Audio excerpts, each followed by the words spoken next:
중앙선관위에 따르면 지난달 29일부터 지난 16일까지 19일간 유권자 상대로 딥페이크를 이용해 선거운동을 한 것으로 의심되는 게시물은 총 129건이라고 합니다. 선거일이 다가올수록 딥페이크 영상물과 가짜 정보는 더욱 창궐 하게 될 것입니다. 정부 발표에 따르면 윤석열 정부 2년간 원전 설비 수출액이 문재인 정부 5년 수출 총액의 6배를 넘는 것으로 나타났습니다. 매출도 2021년에 바닥을 쳤다가 2022년에 약 4조 원 늘었습니다. 정부는 원전 활성화 정책에 힘입어 원전 생태계가 많이 회복되었다는 판단 아래 이제 원전 최강국으로서의 도약을 위해 총력 지원에 나서기로 했습니다. 우선 올해를 원전 재도약 원년으로 만들기 위해 원전 일감을 3조 3천억으로 늘리고 원전 기업들에 대한 특별금융 프로그램도 지난해 5천억 원에서 1조 원으로 확대를 합니다. 또한 임기 5년 동안 원전 R&D 혁신에 4조 원을 투입할 예정입니다. 그리고 원전 관련 법안을 통합한 기본법으로서 소형 모듈 원전을 포함한 원전 사업 지원 특별법을 제정할 계획도 가지고 있습니다. 원전 확대는 기후 위기의 극복을 위해서나 AI 시대에 대한 대응을 위해서나 시대적인 과제가 되었습니다. 이미 원전 강국인 프랑스는 현재 원전 6기를 짓고 있는데 마크롱 대통령은 AI 시대가 도래하면서 전기가 더욱 중요해졌다면서 추가로 8기를 더 건설할 예정이라고 합니다. AI는 특성상 엄청난 전기를 잡아먹습니다. 2050년경에는 지금보다 1000배의 전기가 더 필요할 것이라는 관측이 나오고 있습니다. 그래서 AI 시대에는 전기를 쥔 자가 살아남는다는 말이 나옵니다. 우리나라의 자연 조건에서 원전은 AI 시대에 대응할 수 있는 유일한 대안입니다.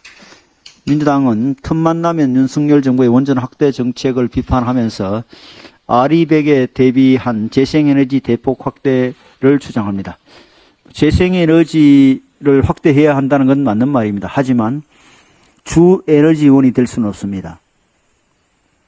네이처에 실린 주요 42개국의 태양광 풍력 안정성 비교 연구 결과를 보면 한국의 입지 조건은 꼴찌입니다. 우리가 미국, 캐나다, 호주, 중국 수준의 재생에너지 효율 안전성을 가지려면 막대한 에너지 저장 장치 투자가 필요한데 무려 1200조에서 1800조에 이르는 천문학적 비용이 소요될 것이라고 합니다.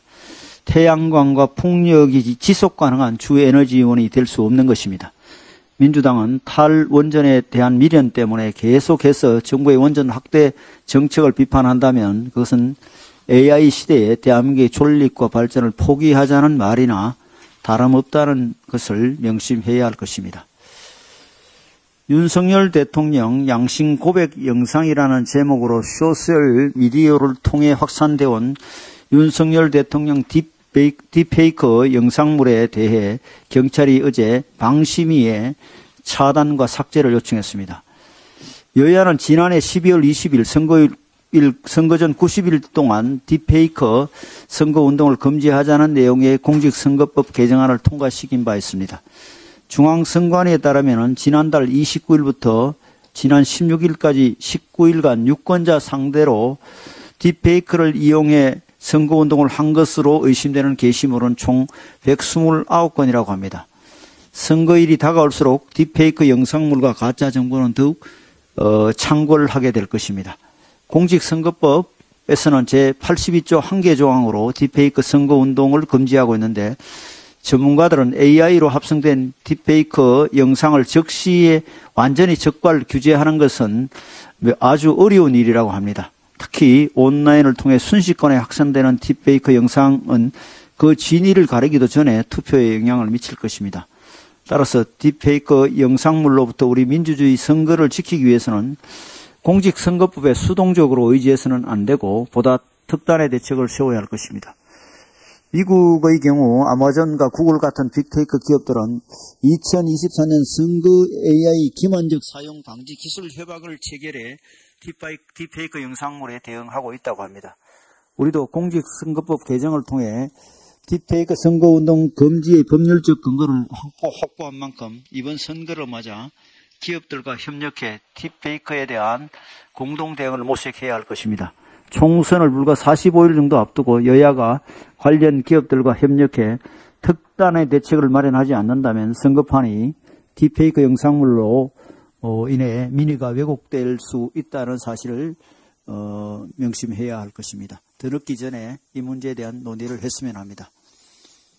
중대재해처벌법 유예를 호소하는 기업들의 목소리가 점점 커지고 있습니다. 지난달 국회에서 3,500명, 지난주 수원에서 4,000명, 며칠 전 광주에서 5,000여 명의 기업인들이 결의대회를 열고 법을 잘 지킬 수 있도록 준비할 시간을 달라고 호소했습니다.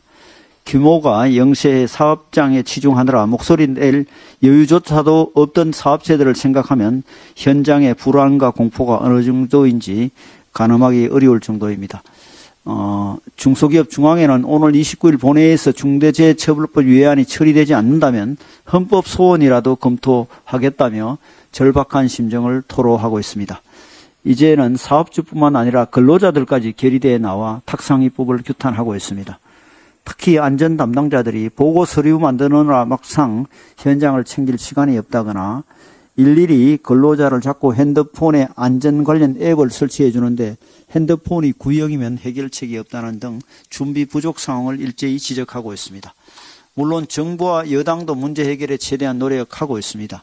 정부는 50인 미만 사업장에 대해 산업안전 대진단에 참여할 것을 독려 중이며 기계 설비 도입 비용 일부 지원, 안전보건시설 개선, 융자금 지원 등의 대책을 마련했습니다. 우리 당도 어제 중소기업을 대상으로 100조 원 규모 정책금융 공급의 공약을 발표하면서 안전시설 개설을 위한 재정 지원과 중소기업 공동 안전관리자 활용 등 맞춤 지원을 약속드렸습니다. 그러나 이러한 지원책만큼이나 지금 중소기업인들이 절실하게 바라는 것은 다름 아닌 중대재해처벌법 적용 유예임을 정부와 여당은 잘 알고 있습니다. 그렇기에 다시 한번 민주당에 요청합니다. 오늘 29일 본회의에서 중대재해처벌법 적용 유예안을 처리합시다. 민주당도 총선을 앞두고 중소기업 관련 공약을 많이 고민하고 있을 것입니다. 하지만 중대재해처벌법 적용을 유예하지 않고서는 어떤 공약을 내놓는다 한들 중소기업인들로부터 진정성을 인정받기 어려울 겁니다. 부디 민주당의 전향적인 태도를 기대합니다.